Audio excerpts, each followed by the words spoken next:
Later this evening, we expect the House to pass Paycheck Protection Program and Health Care Enhancement Act.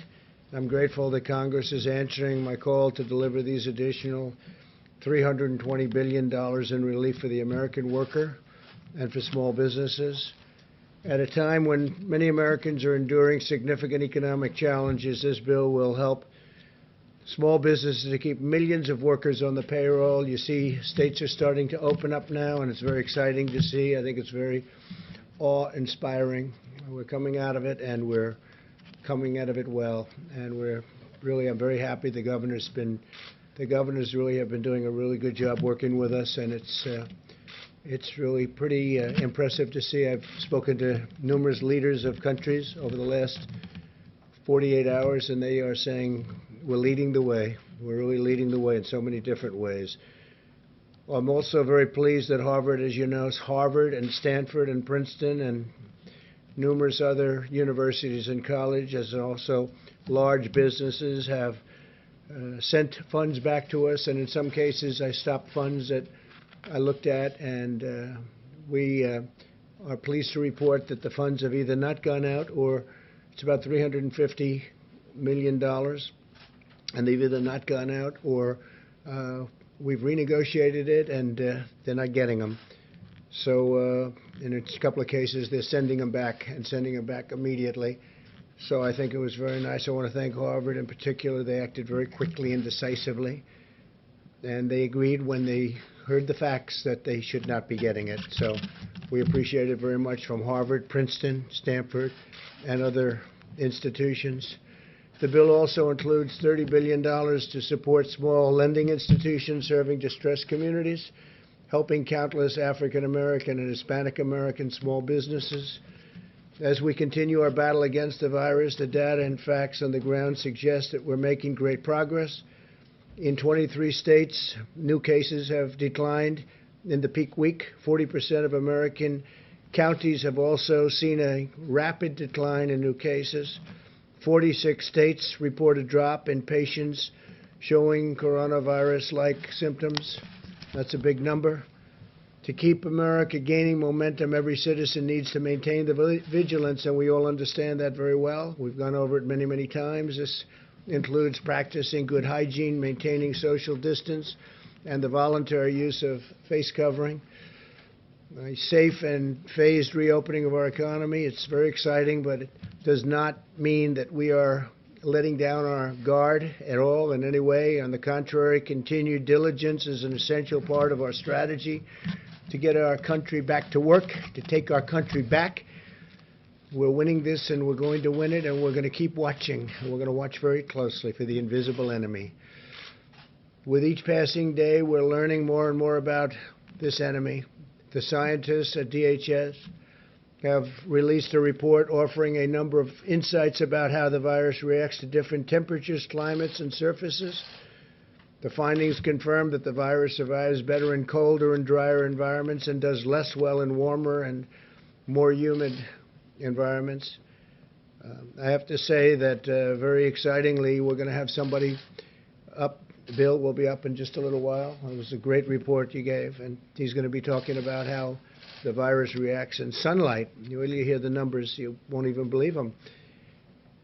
U.S. trials of the COVID-19 have been going on and have been approved in the United States, Germany, UK, and China. That's big news.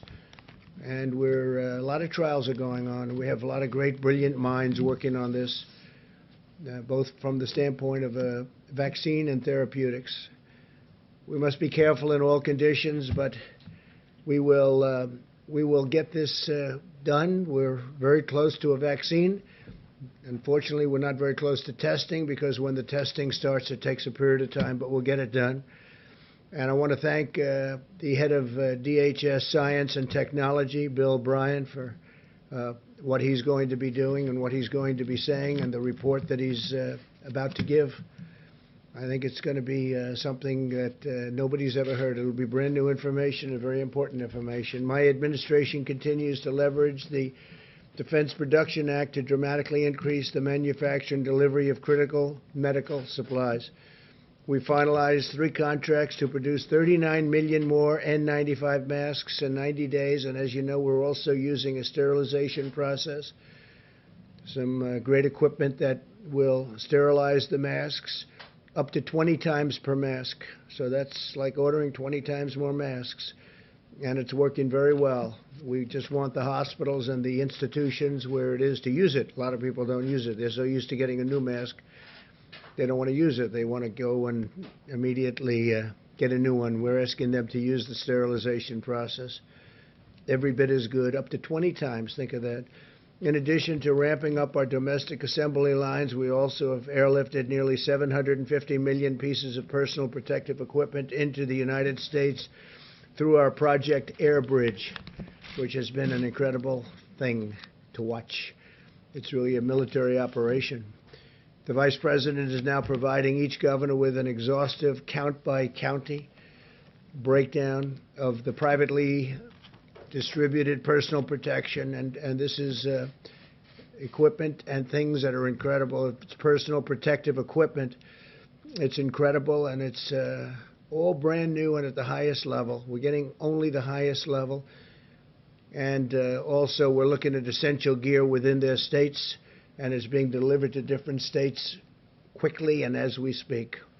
This way the governors should know exactly what's being delivered through a private sector supply chain within their states, as well as through the Project Air Bridge. We're trying to get it immediately from the plane to the state. When we can't do that, we bring it into our facilities and get it to the governors. And we're getting them fast, and we're notifying them very strongly so they know it's there. Governors can use this information to quickly ensure that they get materials where and when they are needed. Today, I also want to extend my special thanks to our nation's incredible county emergency management teams who have been working relentlessly for weeks around the clock, end on end, to serve their communities, help distribute critical supplies, and save countless American lives. We salute these heroic officials on the front lines. As we continue to develop potential therapies, the FDA has recently begun a national effort to expand access to convalescent plasma donated from the blood of those who have recovered from the virus. The blood of these donors contains antibodies that can potentially reduce the severity of the illness in those who are sick, and frankly, those that are very sick. Nearly 3,000 patients are now enrolled in the Expanded Access Program, receiving transfusions nationwide. And I want to thank all of the people that recovered for what they've done. They, as I said yesterday, they raised their hand. They barely can walk, and they're saying, I want to donate blood. I want to donate whatever it is that you want, because we want to help people. It's really quite incredible. Convalescent plasma will also be used to manufacture a concentrated antibody treatment that does not have to be matched with a particular blood type.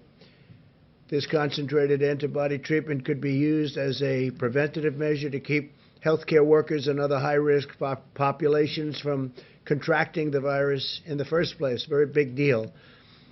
Clinical trials of these products are slated to begin within weeks, and we can maybe have a fairly quick solution. I urge Americans to get in there and keep doing what you're doing, because, again, we want those people recovering or recovered from coronavirus to contact their local blood and plasma donation center to learn how they can help. And they've been so great, and I just appreciate it.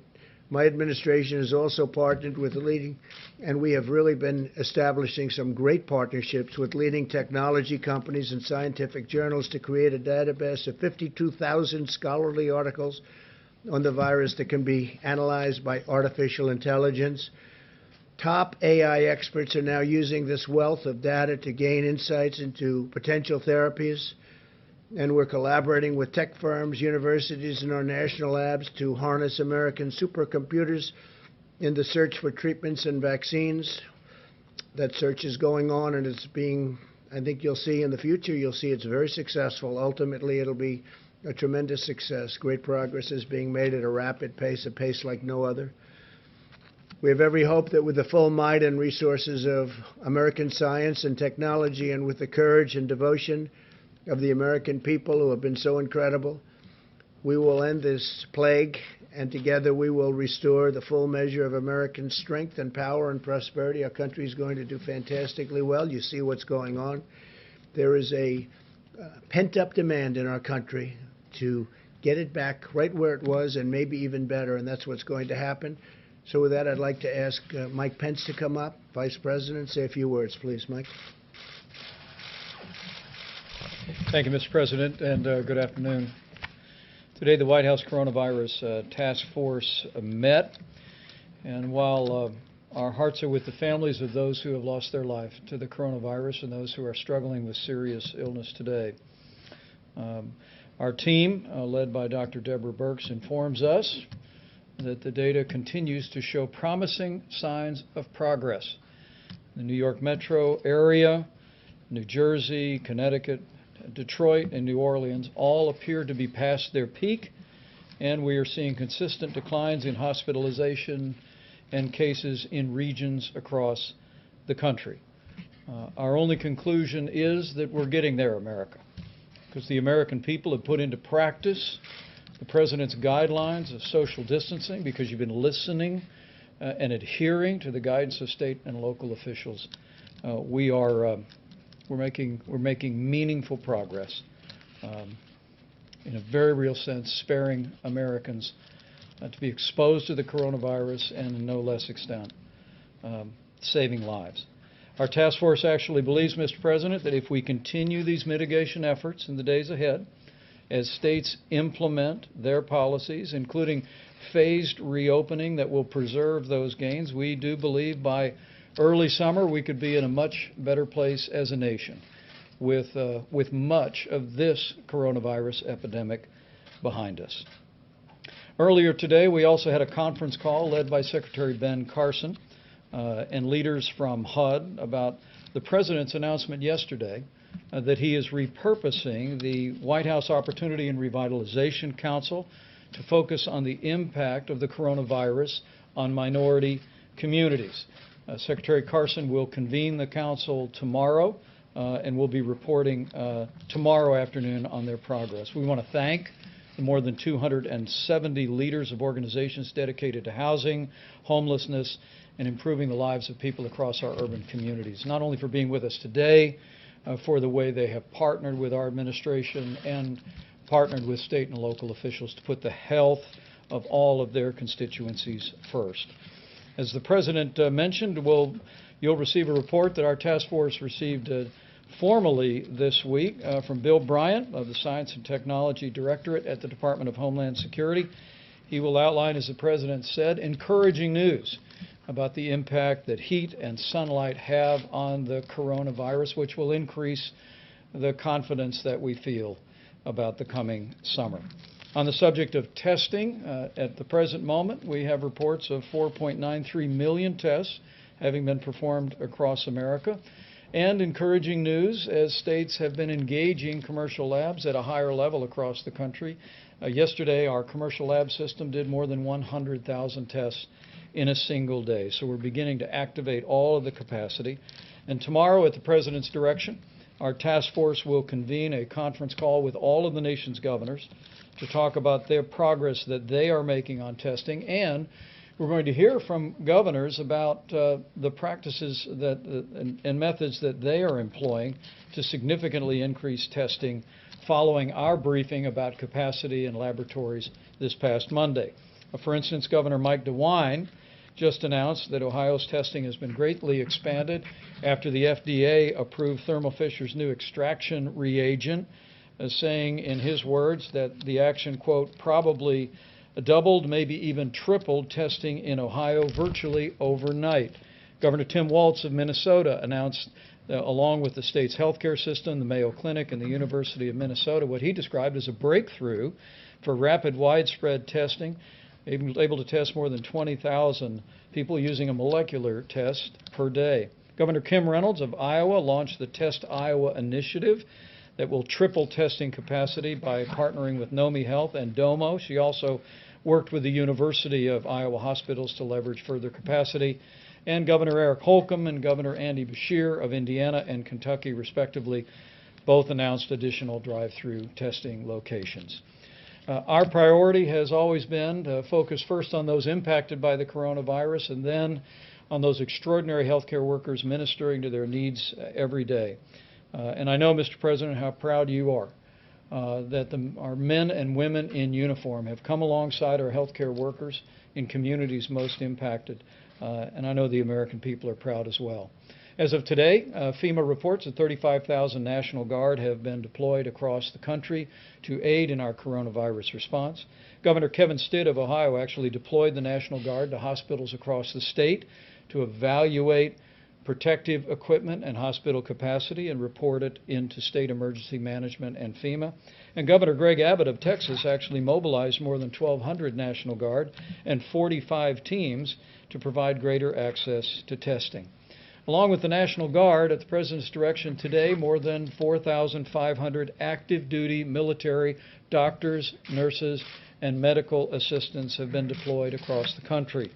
Yesterday, 1,013 medical professionals in our military were actually deployed to 19 hospitals in 7 states to support those amazing healthcare workers.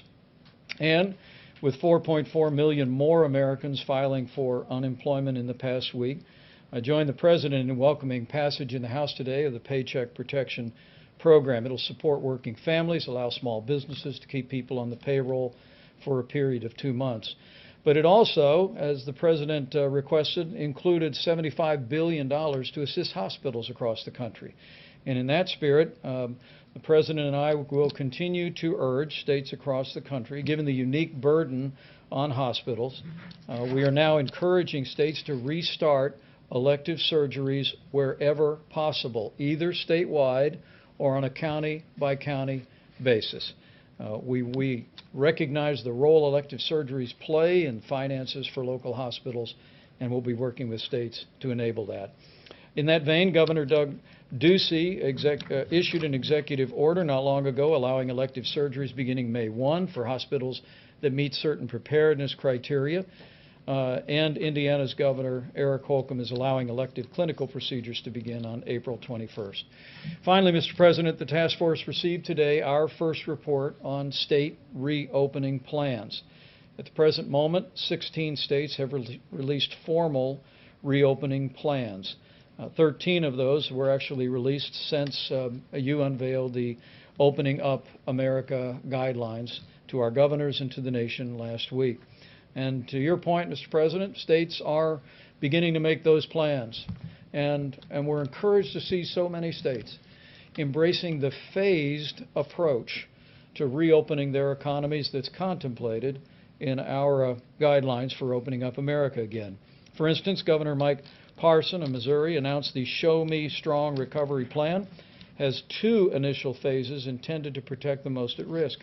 Governor Tom Wolf announced the plan for Pennsylvania that would begin May 8th, will end a stay-at-home order for just portions of Pennsylvania, but the plan, again, requires regions to have fewer than 50 new positive cases per 100,000 for a period of 14 days, and it also lays out a phased reopening roadmap. Governor Kate Brown of Oregon updated their framework for reopening, doing 3 phases, again, on a county-by-county basis, and Governor Brad Little of Idaho released Rebound Idaho in just the last few days that will consist of 4 phases and require specific criteria that Idaho and businesses need to meet to begin to reopen. Mr. President, with the guidelines to open up America again, states are making plans, and at your direction, our task force will continue to work very closely, providing them with the data, providing them with the resources to be able to implement those plans in a safe and responsible way. So with that, let me just end where I began and to say thank you to the American people. The progress that we are seeing is a testament to what all of you have done, to our extraordinary healthcare workers, to a partnership between the federal government and to state and local officials. And I'm confident it's also owing to the prayers of millions of Americans each and every day. All of that combined, we're slowing the spread. We're protecting the most vulnerable. We're saving lives. And every single day, we are one day closer to opening up America again. With that, Mr. President, I'd be pleased to call Bill forward. Bill Bryant leads the Science and Technology Directorate at the Department of Homeland Security, and now will make a presentation on their recent study. Thank you, Mr. Vice President. Thank you, Mr. President, for this opportunity to do this today. Good afternoon, everybody. My name is Bill Bryant, and I lead the Science and Technology Directorate at the U.S. Department of Homeland Security. Over the last several months, we've intensified the department's R&D efforts to identify and deliver information that informs our response to COVID-19. S&T is working to identify, develop, deploy the tools and information to support our response to this crisis. As part of our efforts, we're leveraging the unique capabilities of S&T's National Biodefense Analysis and Countermeasure Center to study the biology of the COVID-19 virus. This center is a high biocontainment laboratory located in Frederick, Maryland. It was established in the early 2000s in response to the Amerithrax attacks, and where we study, characterize, analyze, and develop countermeasures for biological threats to the homeland. We work closely with the CDC, FDA, HHS, and also our Department of Defense colleagues and many others. Yesterday, I shared the emerging results of our work that we're doing now with the Coronavirus Task Force. And today, I would like to share certain trends that we believe are important. If I may have the first slide, please. And while that's coming up, our most striking observation to date is the powerful effect that solar light appears to have on killing the virus, both surfaces and in the air. We've seen a similar effect with both temperature and humidity as well, where increasing the temperature and humidity, or both, is generally less favorable to the virus. So let me illustrate with this first slide. If you look to the right, you'll see that term half-life with a bunch of timestamps on there. First, let me tell you what a half-life is. We don't measure the virus as far as how long will it live on a surface. We have to measure the decay of the virus in terms of its half-life, because we don't know certain elements. We don't know how much a person expectorates when he spits, right? When he sneezes, whatever the case may be. We don't know how much virus is in there. So that has a bearing on how long the virus is going to be alive and active. So we measure it in half-life, because half-life doesn't change. So if you look at an 18-hour half-life, what you're basically saying is that every 18 hours, the virus is cut in half. So if you start with 1,000 particles of the virus, in 18 hours you're down to 500. In 18 hours after that, you're down to 250, and so on and so forth. That's important as I explain the rest of the chart. If you look at the first three lines, when you see the word surface, we're talking about non-porous surfaces, door handles, stainless steel.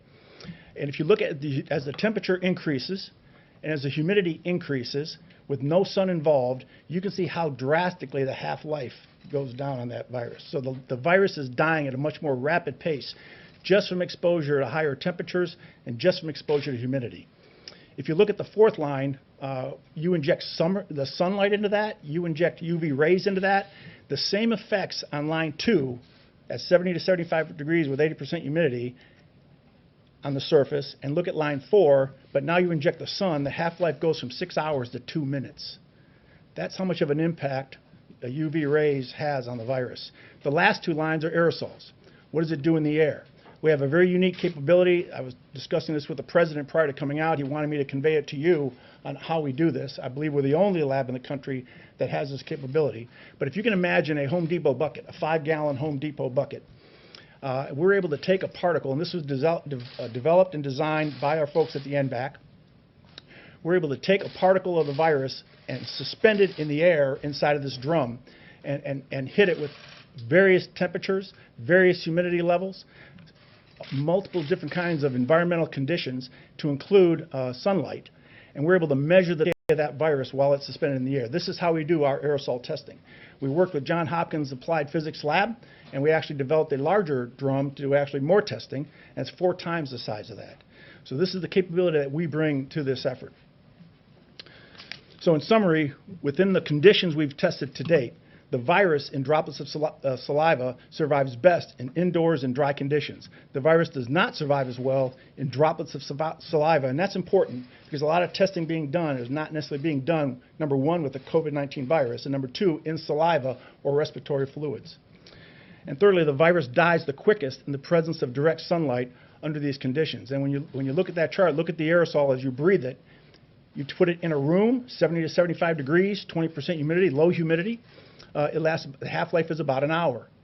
But you get outside and it cuts down to a minute and a half. Very significant difference when it gets hit with UV rays. Mr. President, while there are many unknown links in the COVID-19 transmission chain, we believe these trends can support practical decision-making to lower the risks associated with the virus. If I could have my next slide, and while that comes up, you'll see a number of some practical applications. For example, increasing the temperature and humidity of potentially contaminated indoor spaces appears to reduce the stability of the virus. And extra care may be warranted for dry environments that do not have exposure to solar light.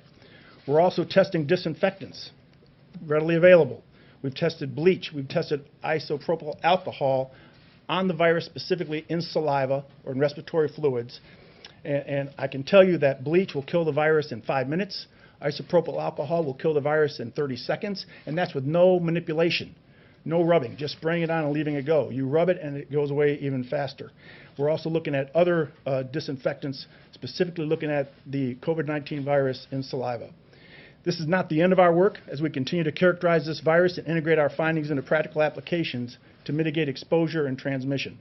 I would like to thank the President, thank the Vice President for their ongoing support and leadership to the Department and for their work in addressing this pandemic. I would also like to thank the scientists, not only in S&T and the NBAC, but to the larger scientific and R&D community. Thank you very much. Brian. Mr. Brian. Thank you very much.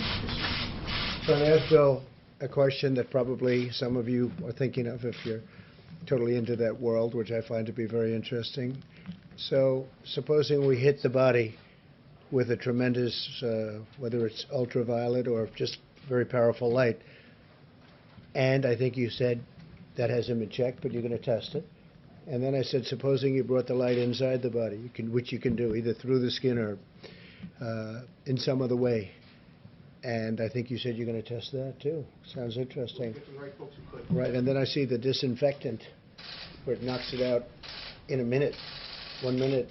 And is there a way we can do something like that by injection inside or almost a cleaning? Because you see it gets on the lungs and it does a tremendous number in the lungs. So it'd be interesting to check that. So that you're going to have to use medical doctors with. But it sounds interesting to me. So we'll see. But the whole concept of the light, the way it kills it in 1 minute, that's pretty powerful. Steve, please. You say that the country will be in a better place by early summer. Does that mean you're going to need to extend the social distancing guidelines until then? Well, we may, and we may go beyond that. We're going to have to see where it is. And I think people are going to know. You're going to know. I'm going to know. I think people are going to know just out of common sense. At some point, we won't have to do that.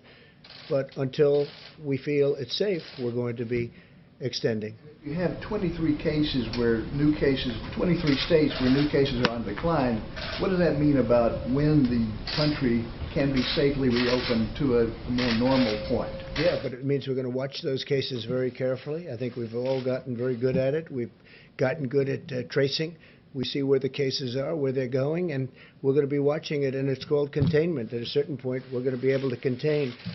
And, you know, when you see this, a lot of people have been talking about summer. Maybe this is one of the reasons. I once mentioned that maybe it does go away with heat and light, and people didn't like that statement very much. The fake news didn't like it at all, and I just threw it out as a suggestion. But it seems like that's the case, because when it's on a surface that would last for a long time, when that surface is outside, it goes away very quickly. It dies very quickly with the sun. Yeah, go ahead.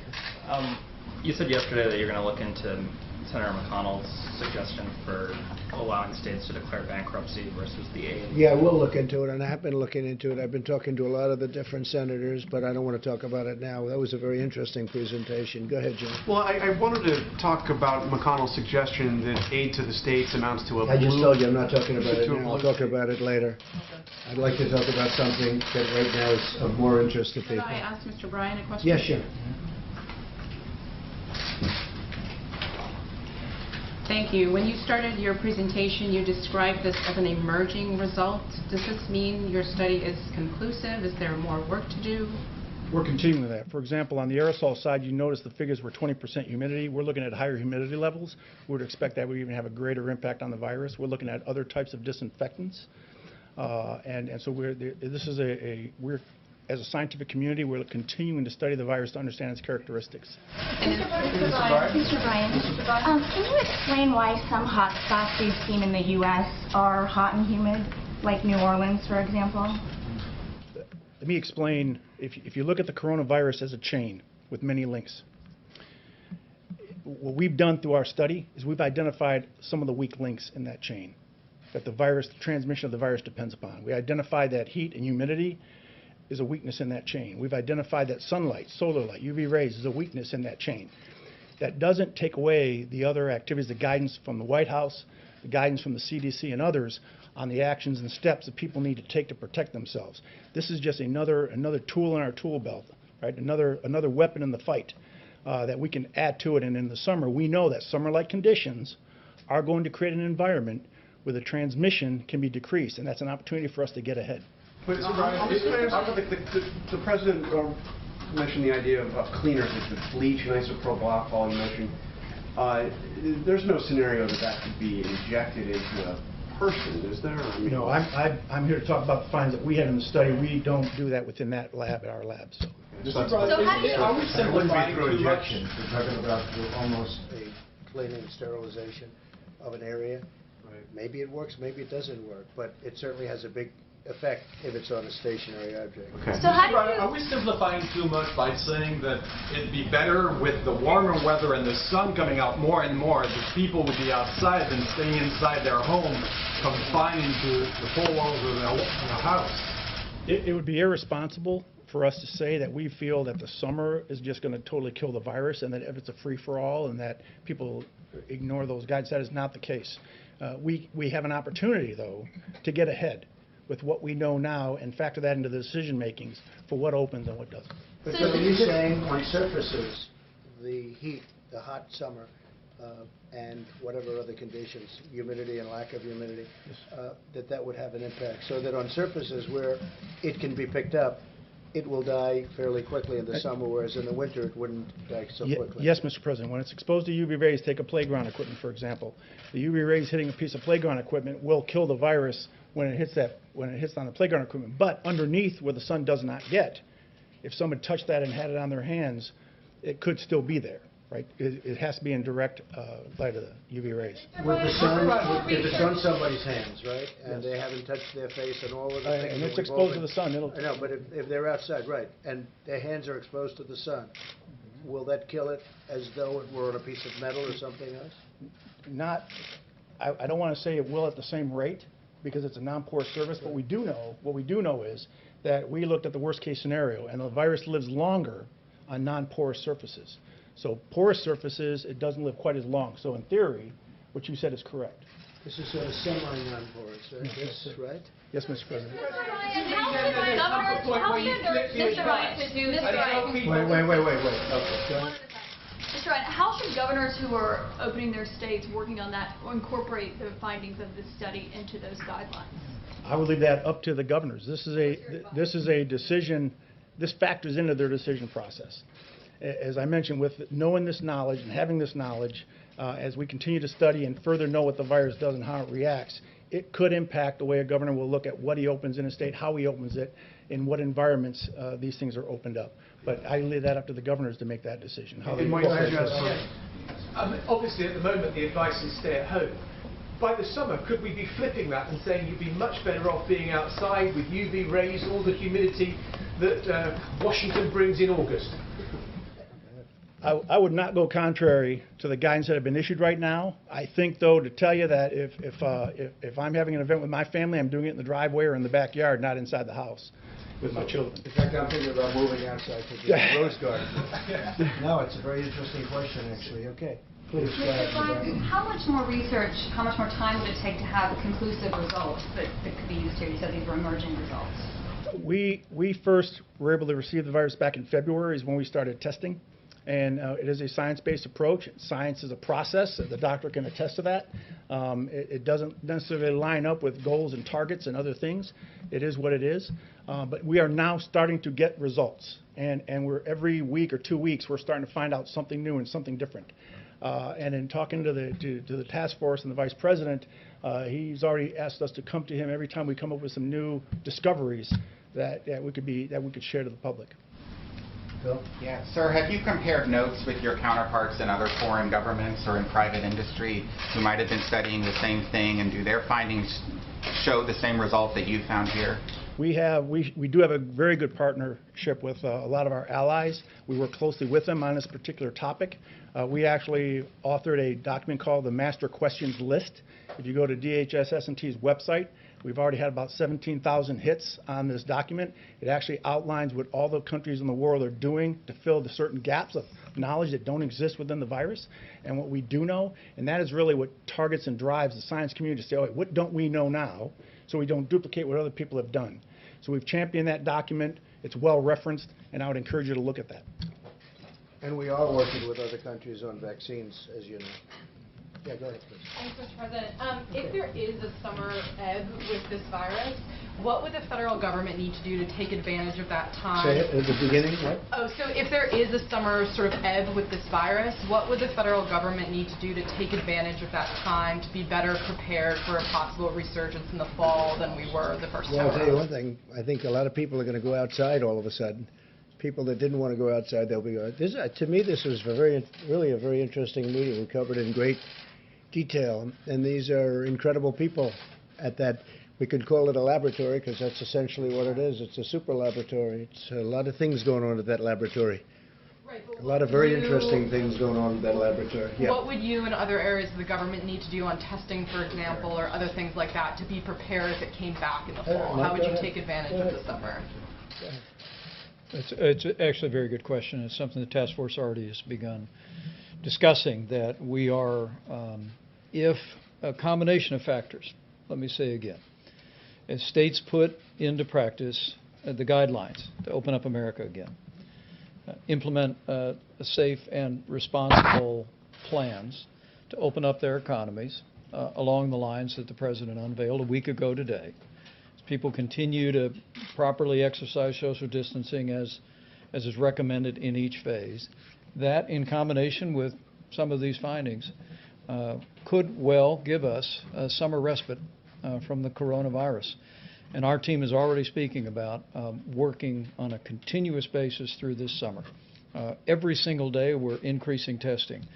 Every single day air bridge flights are coming into the country.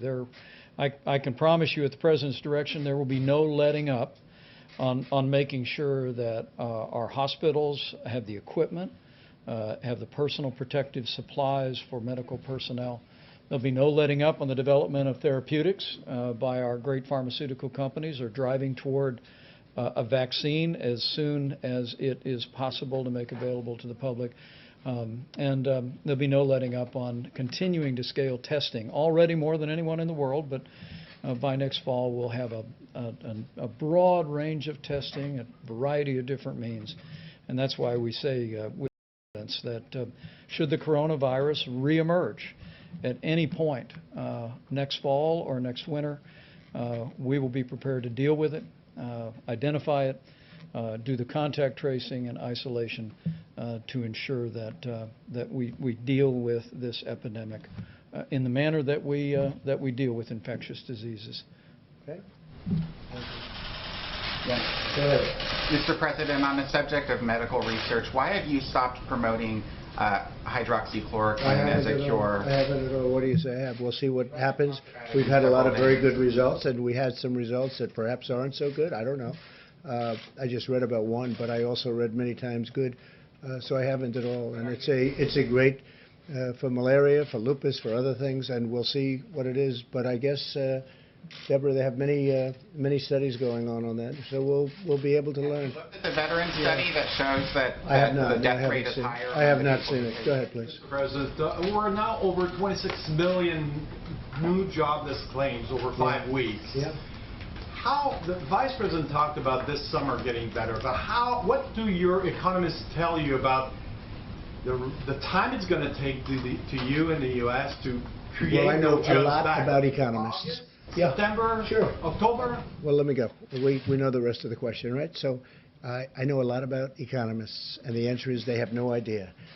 I think I have as good an idea as anybody, and I think our economy will start to pick up very substantially as soon as the states get open, and that's happening as we speak, and it's actually very exciting, and people are just thrilled to see it, because our country has to get back to work. They want to get back to work. You see that, whether it's a demonstration or just in talking to people.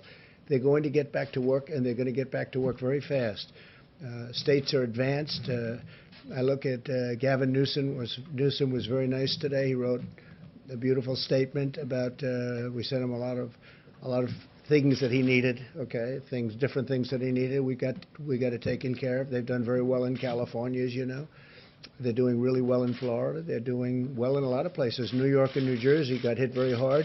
They're doing very well. I spoke again with Governor Cuomo, with Governor Murphy. They're doing a great job. And here's the thing: we have to see they got hit hard. Everyone close together, tight in. People don't realize New Jersey is very tight. You realize that because you've been covering it for a long time, but very tight. New York obviously is very tight. They're doing a terrific job. I think for the most part, I'll be able to tell you when it's all over, but a lot of the governors have done a really terrific job. Some I don't think have, to be honest, but we'll be talking about that in the future. Yes, go ahead. Thank you, Mr. President. In a new interview today with Time Magazine, Dr. Fauci said that the U.S. is not in a situation where we can say we are where we want to be with regard to testing capacity. He said we need much more testing capacity as well as tests. So why do you keep saying we have a tremendous testing capacity? And do we have a national strategy that goes beyond tracking just what the states are doing? The answer is yes, and the answer is, as you know, and as I've said many times, we're very advanced in testing. Other countries are calling us to find out what are we doing. And by the way, within 2 weeks, you'll see numbers and you'll see different forms of testing, just like we came up with the Abbott Laboratories machine, which gives it to you in 5 minutes that everybody wants. Everybody's asking, can we get that? But you can only make them so fast. But as you know, we've done more testing than every other nation combined. And that's a big statement. And, you know, when they talk about different tests and different things, we're also a bigger nation than most. And so when they look at statistics, because statistically we're doing phenomenally in terms of mortality, in terms of all of the different elements that you can judge. When you look, Germany and ourselves are doing very well. We are very accurate in the reporting of numbers. In fact, I'll go a step further. As you know, in New York, they actually added quite a few deaths to a list that was done in New York. And they added a number of deaths. We're very, very highly accurate. And then you'll look at certain lists of other countries. Some are so obvious just to look at, where obviously the number is ridiculous in the form of low, because they're not accurate counts. They're not even close to accurate counts. In fact, they're insulting to look at them. So we've done very well. Again, testing, we're doing very well on testing. We've tested far more than anybody else anywhere in the world. And within a short period of time, you'll be hearing about new tests that are coming out that are going to be incredible. Steve, Dr. Fauci, that we're just not there yet? No, I don't agree with him on that. No, I think we're doing a great job on testing. I don't agree. If he said that, I don't agree with him. Yes. Considering ways to ramp up production of that Abbott rapid test. Yeah, well, they're doing it. I'll tell you, Steve, they're doing it at a level that they've never done it before. Abbott is a great company. It's a very big, highly respected company. They came up with this machine where you do it. I've done it both ways. I've done it this way, and I didn't like it, and I've done it the Abbott way, where you literally just touch, and 5 minutes later you know the answer. And we use them in the White House. I think you folks have been given that opportunity, which is much more pleasant than the first way that they looked at you, right? We're making them hundreds of thousands of machines. The advantage to the other tests and the laboratory tests is we can get millions and millions of those tests done. It takes a day or 2 days, but, you know, because it's really a delivery situation more than anything else. The test itself goes quickly once it gets to the laboratory. But as we have found, and as we have, I think, shown everybody in the room, we have many laboratories. We have so many laboratories. A lot of the governors did not know that we had this capacity, but we have many laboratories all over our country. Every state has laboratories, and some have a lot of them. So I think we will come up with things as time goes by. Again, when I started, we started with nothing, essentially. We started with a broken test, a test that didn't work. We started with a test that did very few people, not millions of people. The problem is if we did 350 million tests, one for each person, the media would say, oh, you should have done 2 for each person. No matter what you do, it doesn't make any difference. It's just like the ventilators. I talk about it all the time. Nobody ever mentions ventilators. One of the hardest things are ventilators. And now we're making thousands a week, thousands of ventilators. And they're calling from Mexico. They're calling from many countries. I've received today 4 calls. Would it be possible to send ventilators? Right? I got 4 calls today. I got 3 calls yesterday. No country is equipped like we are. We have 11 different places making ventilators. Our country, as you know, doesn't need them now. Our governors are very happy. But that's different than tests, because with the test you can always say, oh, we need more. No, I think we've done incredibly well obviously with ventilators. We also have 500 million masks that are very shortly going to be here. We've made millions of masks. We have ordered millions of masks that have arrived and been distributed. We gave one hospital in New York City 300,000 masks. Before the virus, they were using 10,000, and now we got them 300,000, and they got rid of them very quickly, which I sort of say, how did that happen? Why? Because they became very valuable, the masks. So I say, how did that happen? But we've done an amazing job, and we've worked with the governors. And when the governors weren't able, again, they're the first line. When they weren't able to get something like ventilators, they couldn't get ventilators. They could have bought them. You could have bought them, but many of them chose not to. So they all needed ventilators. We got the job done. I'll be introducing the team when we're finished with this whole nightmare, this whole curse, this whole plague. But the team that worked on the ventilators was incredible. And the team that and it's a little bit interchangeable, but the team that's working on the testing is truly an incredible team. These are brilliant people. And they're doing it for the country. They're not doing it for other reasons. Some have been very successful. They're doing it for the country. Mr. President, yes. The House has now passed, since you were here, the relief bill. Right. I'll be signing it probably tonight. As you know, there's no aid to states and localities in that bill. Mitch McConnell, of course, has talked about states seeking bankruptcy protection. His office referred to this as the idea of aiding states as a blue state bailout. What do you say to that? Do you agree with that, or do you agree with Governor Cuomo that is a vicious attack on these states that have been hit by? I don't think it's a vicious attack, but certainly some people do look at it that way. I've spoken to Mitch about it. I've spoken to numerous senators about it. And we're working with senators that are on the other side of the issue, and we'll see what happens. But we're looking to do what's right for the people of this country. We're looking to do what's right for a particular state, and we'll see what happens. But it's certainly the next thing we're going to be discussing, because some states have, in all fairness, John, some states have not done very well for many years, long before the virus came. You know, you can't blame the plague, this horrible plague that came in, and all of a sudden, you know, they can't blame that. You look at Illinois. He's got a lot of problems long before the virus came in. And so we'll be talking about it. It'll be a subject for a period of time. And now we've made this incredible deal for the workers and for small business. And I'm very happy that Harvard didn't get covered. We actually never sent them the check. But they were very nice about it. We never sent them the money. The old-fashioned way is the check. The new way is send them the money. And we didn't send them the money. And but they were very understanding, and they were very nice about it. So was Princeton, so was Stanford, so were a number of other schools that you just don't associate with this money. So were big companies, as you know many of them. It was a relatively small amount of money compared to the whole, very small amount of money compared. But we wanted to be fair. We wanted to go to the people that it's supposed to go to. Are you open to this idea of state and local? I'm open to ideas that are going to be great for the people of this country. And if we can help states, we're always going to help states. Now, there's different ways of helping states. Some ways are better than others. So we're looking. It is interesting that the states that are in trouble do happen to be blue. It is interesting. You know, if you look around, I mean, the states that seem to have the problem happen to be Democrat. And New York and New Jersey got hit by this, but New York and New Jersey were in a lot of trouble long before the plague came. And they were, they had a lot of problems long before the plague came.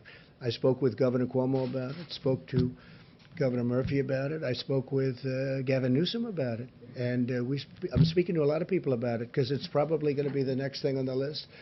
A lot of people understand very well what Mitch is saying, and they also understand the other side of the problem. And I'll be speaking about it. We're going to do the right thing for our country. The right thing for our country and the right thing for a lot of great people. Okay?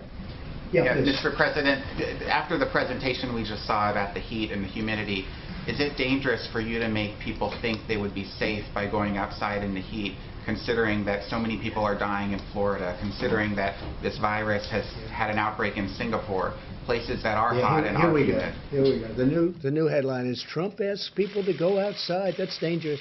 Here we go. Same old group. You ready? I hope people enjoy the sun. And if it has an impact, that's great. I'm just hearing this, not really for the first time. I mean, there's been a rumor that, a very nice rumor that you go outside in the sun or you have heat and it does have an effect on other viruses. But now we get it from one of the great laboratories of the world, I have to say. It covers a lot more territory than just this. This is probably an easy thing, relatively speaking, for you. I would like you to speak to the medical doctors to see if there's any way that you can apply light and heat to cure.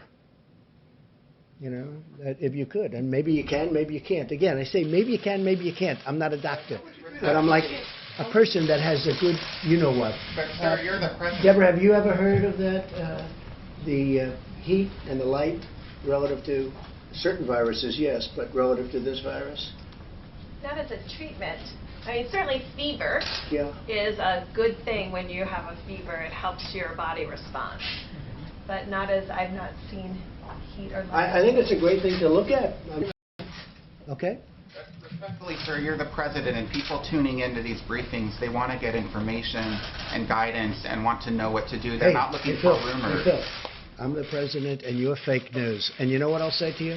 I'll say very nicely, I know you well. I know you well, because I know the guy. I see what he writes. He's a total faker.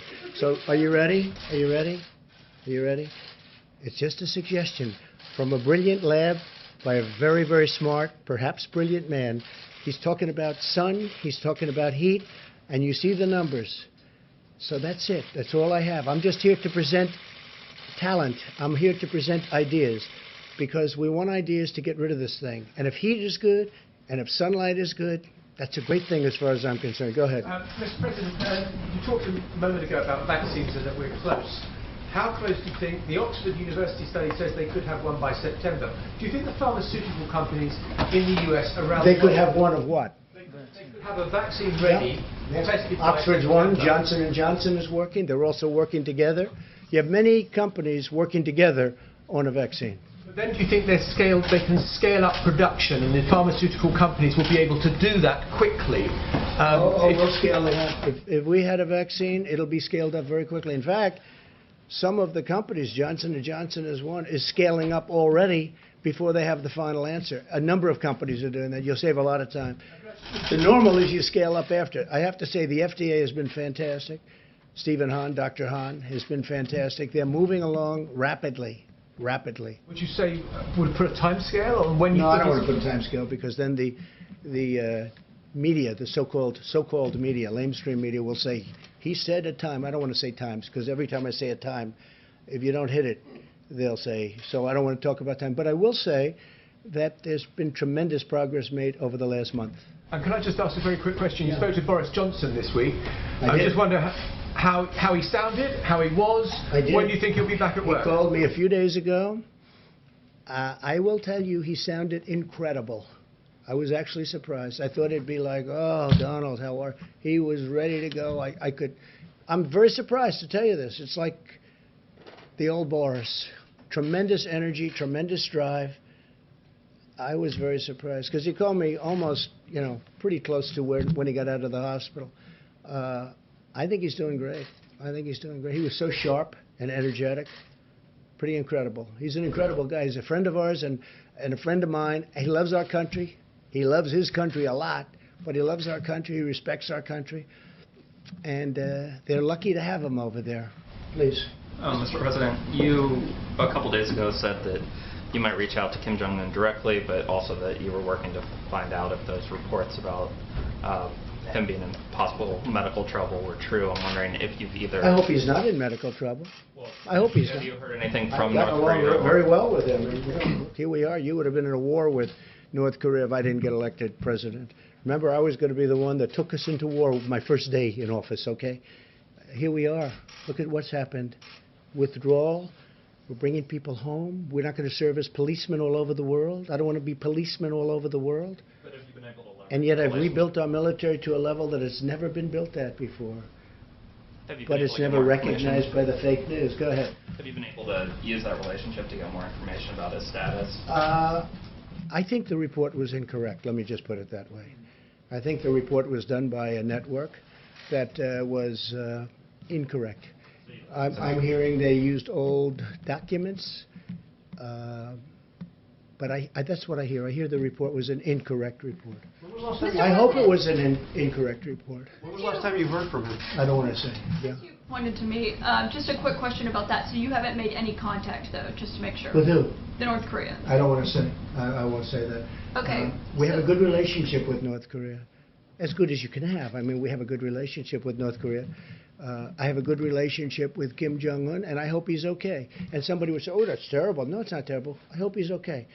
And I think it was a fake report done by CNN. Can I ask you a question? What do you have? Go So ahead. No, that's enough. Go ahead. Can I ask? But that wasn't my question. The problem is you don't write the truth. So, you know, as far as I'm concerned, I want to go to the next Can I one. ask you a question about No, not CNN, please. Go ahead. The White House has You not don't. responded to these I told you. allegations from this Friday. CNN is fake news. Don't talk to me. Go ahead, please. But he says he was retaliated against, and that's why he was removed from his job. Do you have a response to that? Okay, next question. Mr. President, I have two questions, one on behalf of a colleague who's not here because of social Just distancing. ask one, please. First one, could you talk about your decision-making process with Over the my governor what? of Georgia? You yesterday The controversy? Well, you said yesterday that you told the governor of Georgia I you were did. concerned. I had a good about- talk with the governor of Georgia. Earlier in the week, you spoke and you did not convey this kind of message. Was there a change I in did your convey the thinking? message. I didn't like the fact that he's leaving certain things. I want the states to open more than he does, much more than he does. But I didn't like to see spas at this early stage, nor did the doctors. Is that a correct statement, Deborah? I didn't like to see spas opening, frankly. I didn't like to see a lot of things happening, and I wasn't happy with it. And I wasn't happy with Brian Kemp. I wasn't at all happy because, and I could have done something about it if I wanted to, but I'm saying let the governors do it. But I wasn't happy with Brian Kemp. Spas, beauty parlors, tattoo parlors, and by the way, I want them to open, excuse me, I want them to open, and I want them to open as soon as possible. And I want the state to open. But I wasn't happy with Brian Kemp. I will tell you that right now. Yeah, go ahead. So are you surprised he defied you on that? No, Because he you made it didn't. clear. No, he didn't defy me at all. That's your language. He didn't defy me. You know what happened? I said, you make your own decision. I told him that. I said, you're not in the guidelines, but I'm letting you make your own decision. But I want people to be safe, and I want the people in Georgia to be safe. And I don't want this thing to flare up because you're deciding to do something that is not in the guidelines. And I went to Deborah and Dr. Fauci and other people, and they weren't thrilled about it. And I could have stopped them, but I decided, and we all agreed, they got to watch it closely. So we'll see what happens. I told him very distinctly, I said, Mike was there, I said, you do what you think is best. But if you ask me, am I happy about it? I'm not happy about it, and I'm not happy about Brian Kemp. Go ahead. A question for Dr. Birx, if I may, Mr. President, about the rate of the decline of the curve in the U.S. You and the Vice President tonight talking about meaningful progress, promising progress. Could you speak to the rate of decline of cases in the U.S.? If we could do it quickly, that'd be great.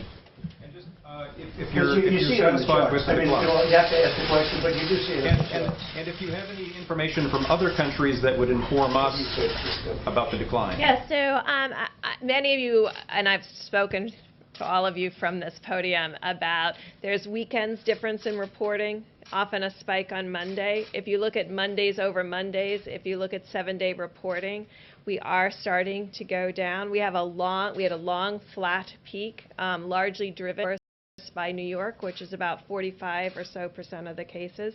As New York goes down, so will the rest of the country have a decline, even more accelerated. I want to say, though, we have had outbreaks. We've had outbreaks in specific prisons. We've had outbreaks in specific nursing homes. We've had outbreaks in specific plants. And when that happens, that adds 200, 300, 400 cases on that single day. So we track very carefully not only what the country's doing, but what each state is doing, each county is doing, and we look at delta changes across all of the counties so that we find early warning signals for these types of outbreaks, because we want the whole country to go down, but we also want to prevent the outbreaks before they occur. Mr. President? Go ahead, please. Yes, thank you. Looking forward to November, the election. Given the risk that the flu and the coronavirus come back, there could be a problem. Do you think there is a risk that there will be lack of agreement, lack of legitimacy to the results in a very close election, and people start saying, well, a whole bunch of people couldn't go and vote because they were scared? I can't tell you what's going to happen in an election. Yeah, great question. I can't tell you what's going to happen. We have a sleepy guy in a basement of a house that the press is giving a free pass to, who doesn't want to do debates because of COVID, and lots of things are happening, right? And I watched a couple of interviews, and I say, oh, I look forward to this. But they're keeping him sheltered because of the coronavirus. And he's not moving around. He's not moving too much. And then I watch what the press does to the Republican Party, and to me in particular. We had the greatest economy ever put together. We were doing, this is a month and a half ago, we were doing numbers likes of which we've never done. African American, Asian American, Hispanic American, best employment numbers ever in the history of our country. Our employment numbers, the best in the history of our country, almost 160 million people. The stock market, good numbers, many, many times during my tenure, many, many times. But now we have a country that we had to close because of this. And frankly, if we didn't close it, we would have lost millions of people possibly, but certainly we would have lost 1 million people. You take the high number and cut it in half again, but whether it would have been 600, 700, 800, you take a look at the travesty that there is. You take a look at this horrible, horrible scene of hospitals with bodies and black body bags, right? Multiply that times 10, 15, or even 20. Because that would have happened. So we did the right thing. So far, we did the right thing. So far, we've called it right.